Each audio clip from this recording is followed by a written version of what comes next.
Hello, welcome to a new video. Well, in fact, it will be a series of videos dedicated to the new model, the Wingsland brand. This is the Scarlet minivet.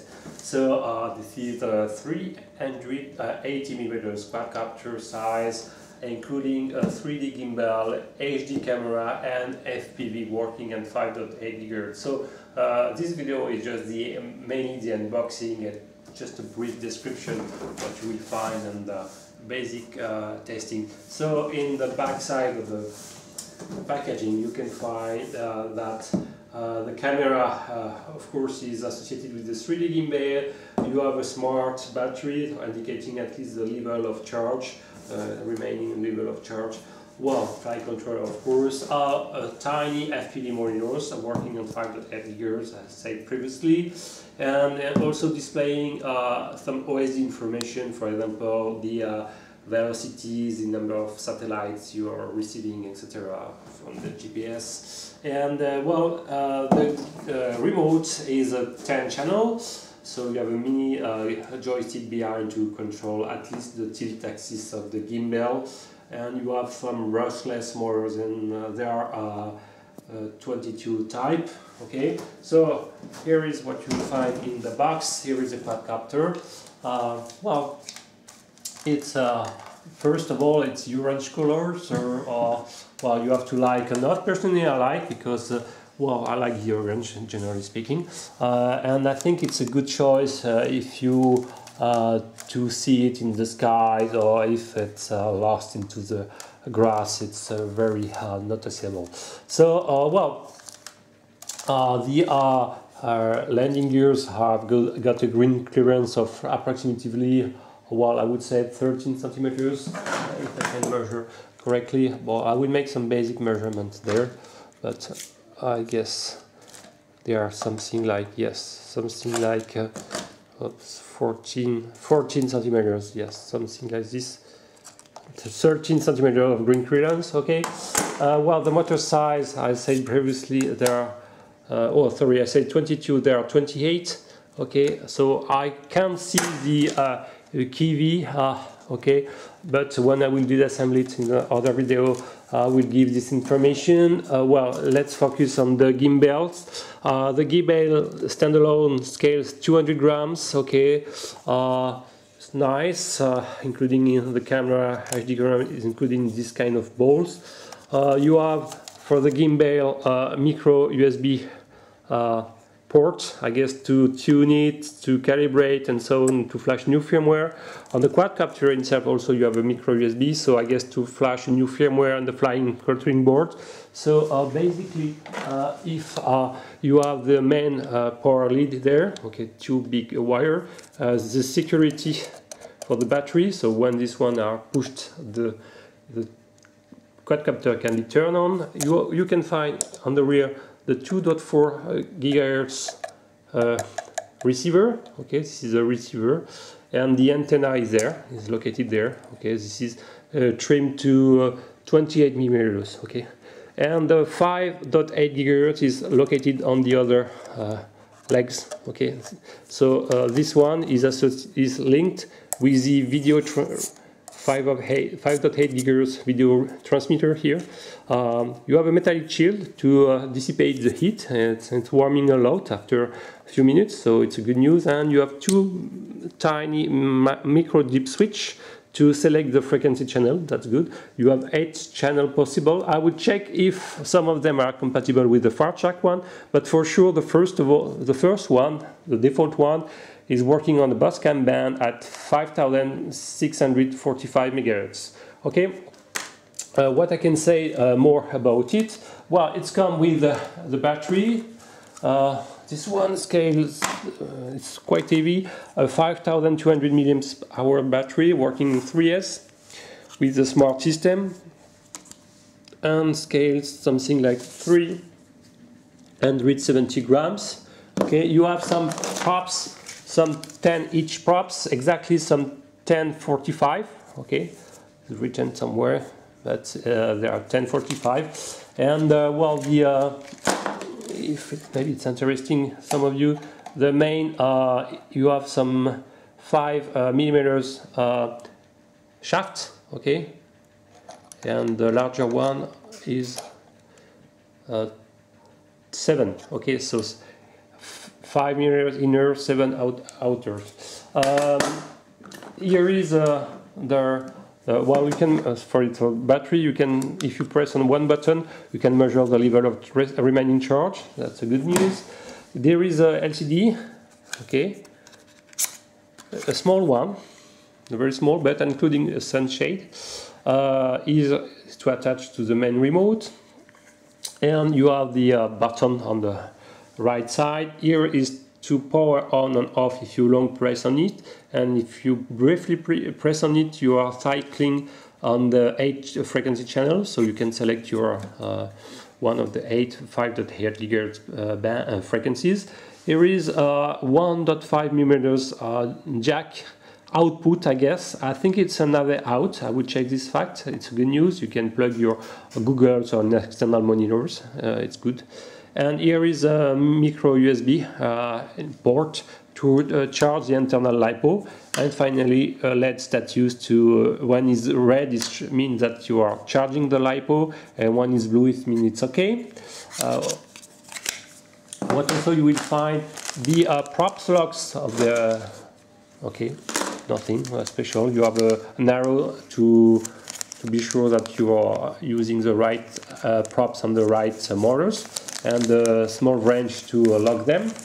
A power charging unit, okay. So you have the special plug like this. You can be wrong and remove it, very easy. Mine comes with an American socket, but you will need this kind of stuff if you are in Europe, okay. And an instruction manual. Well, about the instruction manual, I think it's a very short one. You don't find a lot of explanation. Well, you have the basic one, you have some diagrams, but well, I will now show the remote because this is probably the more important. So, and I return to the instruction manual later. So basically the remote is nice, very brilliant plastics, very nice design, I like it. And it's working with the DSSS technology, so it's assumed to have 1 kilometer of range. I will check this fact too. You need a 6 AA battery to feed it, okay. You have on the back side a mini joystick, as I said. It's used to control the tilt gimbal, so up and down, not the pan, okay. And it's also used to navigate into the sub-menu, camera sub-menu, I will show maybe later. And well, basically you have the left switch, so-called L1 and L2, and the right switch, sorry, my battery went away. So you have the right switch, notice R1 and R2, okay? So I will, okay, so sorry, okay. So the right switch R1 and R2. So basically the R switch R1 and R2 are used to control the camera and the gimbal, okay? So they are associated with the FPV and the camera, okay? The L1 are used for the flying mode, so that's good, okay? So you have all the L1 and L2 are 3 states, 3-way switch, so you have 9 different combinations, okay? So in the documentation, the L1 upper position is noticed like this. The L1 upper position is noticed L10. The central is called middle position. So in fact is the L1 middle position, and the lowest is called L11, okay? And it's the same for L2. Upper is L1, L20, some middle position, and L21, okay? So basically, when you are in L1 middle position and L2 middle position, you are in GPS mode, okay? So you will check that when you turn on the quadcopter after performing compass calibration, you will have a blue LEDs appearing on the front. It means that you're receiving a lot of GPS, so it's okay. And you are in a GPS assisted flight mode. If you press up L1, okay, you are in manual mode. Of course, this one is centralized. And if you are pressing L2, L1 down, you are entering in headless mode, if I'm not wrong. Okay, so to be independent of the orientation. Concerning the L2, when you are this one L1 2, L1 3 is to the return to home. Sorry, I said stupid. So when you are down, you are engaging the return to home. Okay. So concerning the L2, when you are in neutral, no specific, but when you are down, you are in headless mode. Okay. And when you are up, you are a new features called point of interest. So basically, when you are flying around an object, I don't know, a tree, a house, you want to focus, you can press the L2 on the upper position, and the quadcopter will probably turn around in circle around this object. So this is a nice feature. I will check also this point. Okay, so I hope I have been clear. When I received mine, I noticed that my gimbal was not perfectly stabilized and tuned. I think I will need to recalibrate it, but I will show that I will power it at least to show the FPV transmission. And you will see mine came with there is a small drift in the pan axis. I will reinsert in the side the micro USB and insert the sorry, yes, no, it was like this, the batteries. So to power the quadcopter, first I will turn the camera LCD, turn on the LCD monitor by long pressing this button. Is switch turn on. Oh, this one got a blue screen when you are losing signal, so it's not a very good LCD. It's tiny, and when you lost your connection, video connection, it's turned into blue, so not very good. Okay, but you can install on the remote or standalone. It's not a problem at all.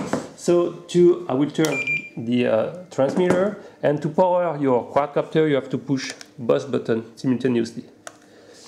Okay. So as I said previously, my gimbal is not perfectly tuned, and you will see that the video will turn slightly by itself, so I have to calibrate it. But you can see that at least the video signal is receiving, not a problem, and you can measure the latency, maybe, if you can see both, like this. You can see the latency, maybe you have 0.2 seconds. It's okay.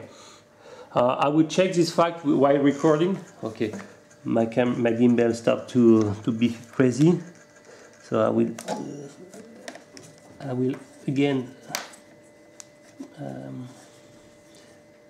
turn on the quadcopter. I hope it will be okay. And as I said previously, this red stick is to use to control the camera. This turning standalone. So I will make some other video to explain how it's working, but basically you have to enter in the menu by pressing in the middle, in the middle, the R1 stick. So when you return in the middle, you are okay. So when you are R1 in the middle, you are entering in the camera menu. You can select all the different settings of the camera, okay? And to navigate, you have to push the button down like this, and you are going through sub-menu. You have a lot of menu: exposure, motion, resolution, loop, recording, etc. My gimbal become crazy, so I won't insist. And to leave this camera menu, you have to push either in R1. R1 is the camera with the OSD information in the cinema format. And when you are pressing R1 in lower position, you have all the full screen, no more the 13 formats. Okay, so well, to basically to accept an option, you have to push the toggle R2 from in your direction. Okay, so it was the basic presentation of unboxing of this Wingsland Scarlet minivet 3D gimbal equipped with a HD camera. Well, I will check how to calibrate these gimbals and install and perform different compass calibrations. Okay, so well, the general quality of the building seems nice. All the wire well connected, well together, and the soldering jumps is okay, and the general quality build seems okay. It's quite heavy. Well, with the batteries, 1 kilo, close to 1 kilo 2. Okay, with the prop installed, so it's quite heavy. But the battery is also heavy, and it's assumed to have close to 25 minutes of flying duration. Okay, so it was the first video, and I will post a lot of different videos to make the calibration, different test flight and FPV to test everything. Thank you for watching. Bye bye.